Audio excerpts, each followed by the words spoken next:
Bonjour à tous, donc moi c'est Lauriane Blanc, je suis écrivaine et beatmaker et dans cette vidéo je tiens à parler de comment j'ai réussi à me débarrasser de l'alcool. Alors bien évidemment ça touche un public, enfin j'invite pas les personnes qui ont une énorme addiction à l'alcool parce que bon voilà il y a quand même des dangers, des risques, hein. Ça peut être très très très grave.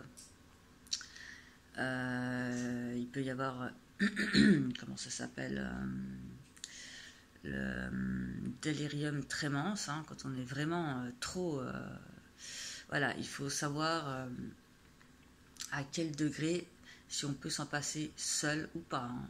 Faut pas faire voilà, c'est pas à la portée de tout le monde que de faire ça. Moi j'avais une addiction, tous les jours je buvais un pack de 16,64. Voilà, tous les jours un pack de 16,64. Donc c'est pas une grosse addiction, hein. Donc moi je sais que je pouvais m'en débarrasser toute seule. Et j'encourage pas les gens à faire ça s'ils ont des grosses dépendances ou ce genre de choses, parce que ça peut être vraiment ça peut être mortel, hein. Ou ça peut créer un délirium tremens. Donc ça peut être très très, faut s'entourer, faut s'encadrer, faut pas faire ça seul, hein. Pas faire n'importe quoi, n'importe comment, faut vraiment être à l'écoute de son corps. Donc le processus pour ma part, hein, comme j'ai dit, je me suis déjà débarrassée de pas mal de choses, hein. Par exemple pour le crack, je me suis vue en mode pleine conscience dans l'état dans lequel ça me mettait, et je me suis dit je ne veux plus être dans cet état-là. Je me suis dégoûtée de moi-même, hein, parce que bon, le crack ça rend très agressif, très irritable. On n'est plus nous-mêmes. Donc je ne voulais plus être une personne que je n'étais pas au fond de moi. Donc j'ai fait en sorte de voir l'état, de me voir, hein, comment j'étais sous l'emprise du crack, et ça m'a motivée à arrêter, hein. Donc j'ai fait des rechutes bien évidemment, jusqu'au jour où j'ai arrêté complètement. D'un coup comme ça, j'ai arrêté le crack. Donc bien sûr, il y a des cravings des fois ou ce genre de choses, voilà. Mais quand on ne veut plus retrouver l'état et qu'on se sent mieux, eh ben, on n'y revient plus. On n'en a plus l'envie, on n'en a plus le besoin surtout, ni l'envie ni le besoin, parce qu'on n'a plus envie d'être la personne qu'on était sous cette espèce d'emprise horrible, hein. C'est atroce et horrible. Voilà, voilà. Alors pour l'alcool, c'est un peu le même principe. Sauf que l'alcool, c'est plus... c'est moins visible, puisqu'en fait ça endort complètement, hein, ça désinhibe et ça endort le cerveau complètement. Et on ne se rend pas compte, hein, que ça endort complètement le cerveau. Du coup, moi ce que j'ai fait, hein, bon, j'ai rechuté aussi, j'ai essayé plusieurs fois, j'ai rechuté jusqu'à ce que je trouve la bonne technique. Et pour moi la bonne technique ça a été alors voilà, de couper, puis de me, comment dire, de m'accorder une bière par jour. Et à ce moment-là, j'ai dégusté la bière en fait, pour bien sentir le goût. Vous savez, si vous le faites, hein, voilà, mais il faut bien sentir le goût de cette espèce d'alcool.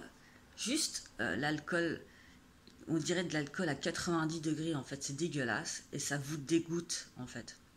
Et moi ça m'a dégoûté, hein. Et c'est ça qui justement m'a délivré de cette dépendance merdique. J'ai dégusté, parce que moi je buvais très vite, hein, voilà, j'avais une bonne descente.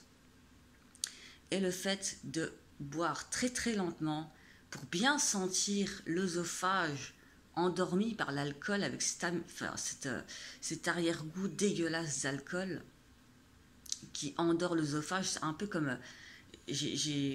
enfin moi J'ai vu ça un peu comme... ça m'a fait penser à la coke. Quand on en met sur les dents, ça endort, hein, ça endort tout. Ça m'a fait un peu le même effet, hein. J'ai senti mon œsophage s'endormir. Et on sent que l'alcool endort tout, quoi. L'œsophage et tout ça. Et c'est un goût absolument dégueulasse. Je me suis concentrée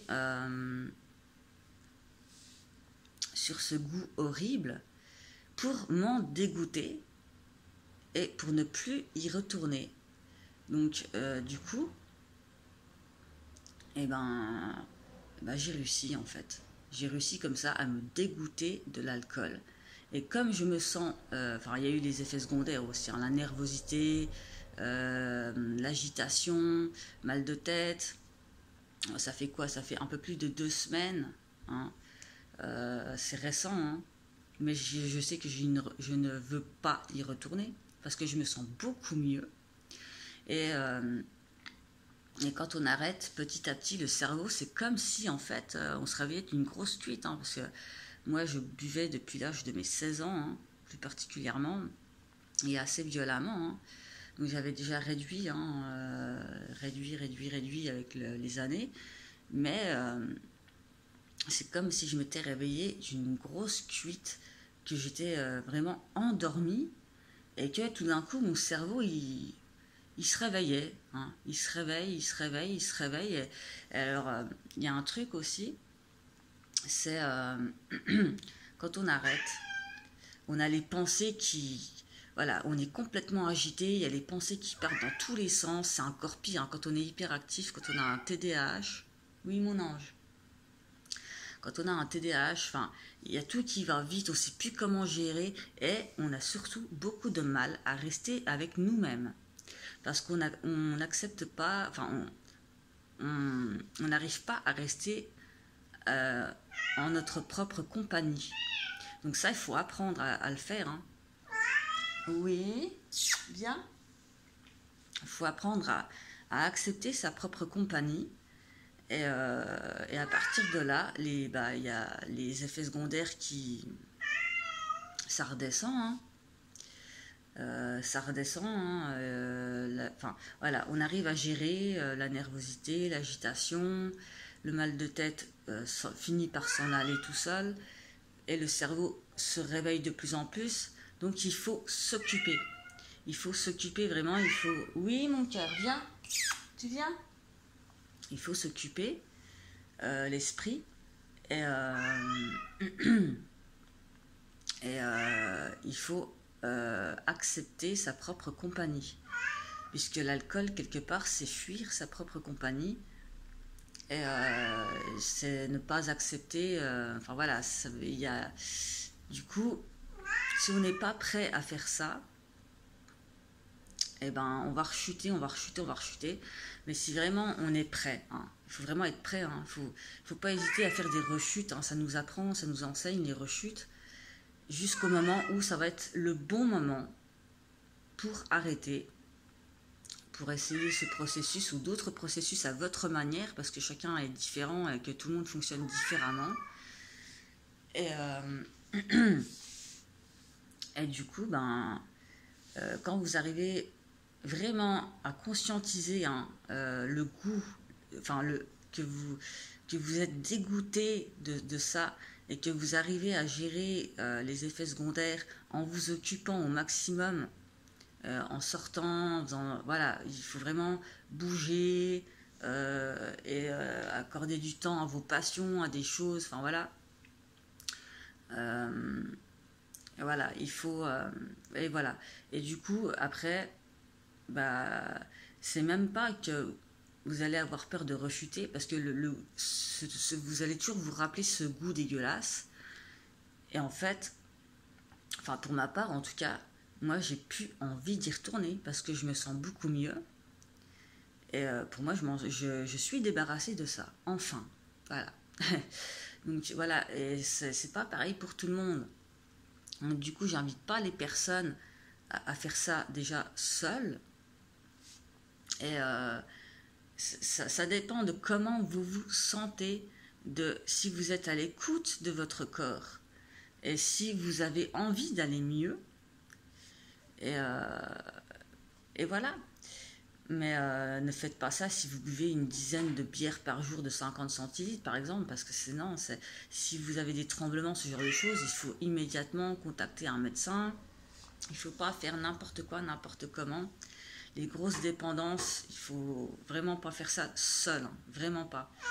C'est une très mauvaise idée. Viens, tu viens mon cœur là. Donc bah voilà, c'est le processus que voilà. Les processus sont différents. L'héroïne, tout ça. Enfin, pour ma part, moi quand j'ai connu le crack, j'ai laissé tomber l'héro et tout ça. Le shit, j'ai eu un choc. Et le lendemain, je fumais 18 pétards par jour à l'époque. Hein.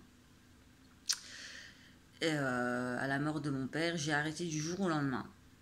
C'était un choc qui m'a fait arrêter certaines choses. Donc voilà, j'ai eu des addictions, j'ai eu le shit, l'alcool, l'héroïne, le crack. Tout ça, amalgamé, c'est pas terrible du tout. Donc là, je me retrouve juste avec la clope encore. Hein. Il me reste la clope et mon traitement psychiatrique. Mais l'important, c'est de se sentir beaucoup mieux, hein, d'être réveillé au niveau cérébral et d'être, voilà, enfin moi je me sens posée, je me sens calme, je me sens mieux, vraiment. Et voilà, et j'espère que bah, pour les personnes qui se sentent de faire ça seules, mais qui n'ont pas de grosses dépendances, bah, essayez peut-être cette technique, mais en tout cas, franchement, ne faites pas n'importe quoi, s'il vous plaît. Parce que ça peut être mortel et dangereux si vraiment vous êtes dans une grosse dépendance, ça n'a rien à voir. Hein. Moi, je sais que je pouvais... Oui, donc je disais, moi, je sais que je pouvais le faire toute seule. Parce que c'était pas... voilà, c'était quelque chose, mais c'était pas une énorme dépendance où j'avais des tremblements et que je commençais à avoir des trucs vraiment hard. Hein. Je sais par exemple que si je réduis mes médicaments, je peux décompenser. Donc je ne le fais pas. J'attends que mon corps il soit dans le... Voilà, j'attends. Hein. Il faut toujours attendre. Par exemple, pour les médicaments, il y a des paliers. Hein, ça se fait pas comme ça, j'arrête tout d'un coup. Non, ça peut être mortel aussi si vous avez des anxiolytiques. Hein. Enfin voilà. Dans tous les cas, voilà, tout simplement, je tenais à partager pour les personnes qui voulaient décrocher, tout simplement. Donc, bah voilà, je vous remercie de votre attention.